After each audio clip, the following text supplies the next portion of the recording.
Well, in my view, can you love somebody too much? I don't think you can love somebody too much. I think love is a very binary thing. You either love somebody or you don't love them.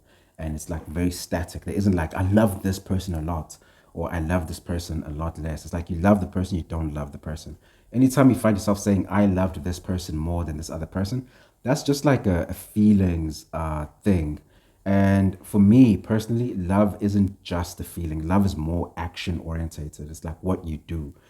So if I say I love you, it's because of things that I do.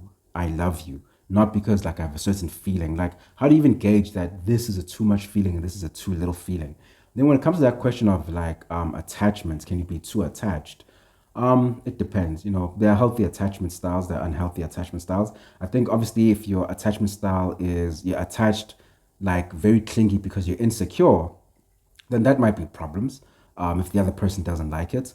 Or you are like clingy because, you guys just like being clingy, with each other. Then, yeah, if that works for you, then go ahead. So I don't think that you can love somebody too much. Because for me, love is like a whole thing. Like you either love somebody or you don't. Anytime you find yourself saying, I love this person less, then I love this person, there's somebody you don't love there. And you're just feeling maybe attraction or you like them or whatever, but it's not love. Love is an action in my view. You know, love is patience. Love is kind. Should I quote Paul? Jesus, Paul. Yeah, Paul. Paul. Jesus, Paul. I'm not sure if I want to say that. Yeah. Okay. What's your take? Um, Getting warmed up here. Well, I think there is a fine line between like loving somebody and becoming too attached to the person. I think the attachment comes with the a strong expectation of who the person needs to be to you, Yeah.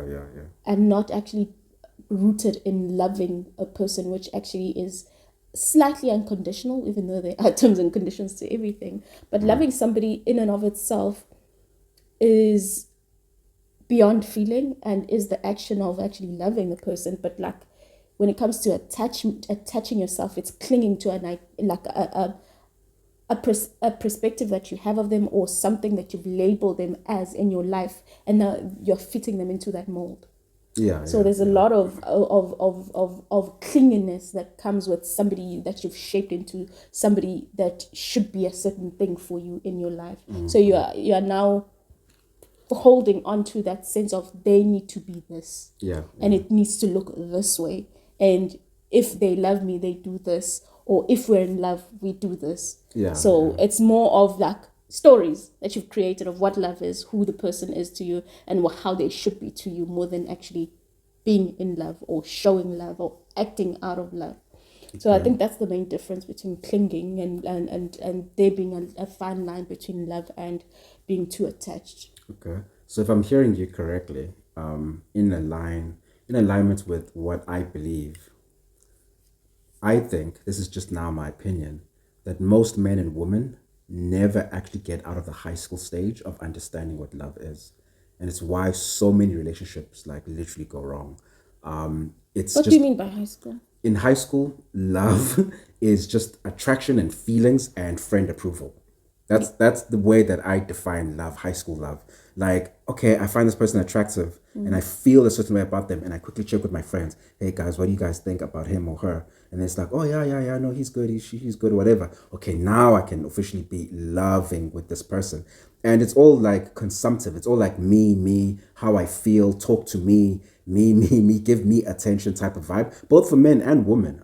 So this is not just like women only. This is literally men and women. I think men are actually even worse with high school love than women because most men aren't good with women naturally because women is something you learn over time with experience. And because of that, most men just go crazy when they're in love. They become obsessive. The obsessive high school boyfriend who texts you all the time, bothers you, asks you where you are. Like it's a Saturday, you're at home. Where are you? What are you doing? Who you with? Like he's just like so much in his feelings and possession that he can't actually love because that's not love. It's just like Yeah. a story in his head of how things should be. And if you go outside of the story, then that love quickly turns to hate and animosity. And so I think a lot of people take that into adulthood. So in their 20s, relationships are actually just a repeating of that. In the 30s, relationships are just a repeating of that. In the 40s, relationships are just a repeating of that. We've seen so many bitter breakups just with people and all sorts of other things where you look at it like, this just looks like high school. Like, why did you break up? I know, I felt like, I wasn't happy anymore. Like, what does that even mean? I felt like I wasn't happy anymore. Did you actually sit down and really think that, is this feeling maybe gonna pass? Is this maybe just a once-off thing Yeah. where something has happened wrong that I don't like, that doesn't fit my story? And you'll notice whenever something happens wrong in a relationship, it's not that something has actually happened wrong. It's something no longer fits my story of what I think the relationship should be. Instead of coming back together and being transparent, like, yo, this is what I think the story should be in the relationship, that conversation doesn't happen. It becomes now resentment and unhappiness, and it becomes like, oh, I'm unhappy with the no sleep or whatever it is. And I think it's because people take high school love into adulthood and never actually ask themselves, how can I mature in terms of my understanding of love and how I apply it? And when that doesn't happen, we get the divorce stats that you get in South Africa. Now, people always speak about divorce stats because those are official recorded numbers. Just think about the breakup stats when it comes to relationship. I think those are worse than divorce stats. So relationships that are not like written Yeah, down by yeah, the yeah, government. I think those are a lot worse. And if you were to uncover why those relationships fail, one of the reasons would be people actually had high school love. And one of the signs of a high school love is monkey branching from person to person, because it's always about how I feel, that's what motivates you, or what people approve of. So, for example, the next yellow bone, I jump to that because that's what's approved of. For you, oh, the next guy who's like this, you jump to that because that's what approved of. High school love is definitely that. I saw that a lot in high school. People jump from one person to this person, because they were just chasing approval. Can I be with the most popular guy or the most pretty girl, whatever? And that's it. High school love.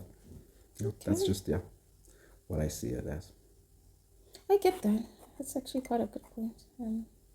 Very consumptive, Yeah, very very consumptive. people oriented, very what do I get out of this, or who am I if I'm with this person?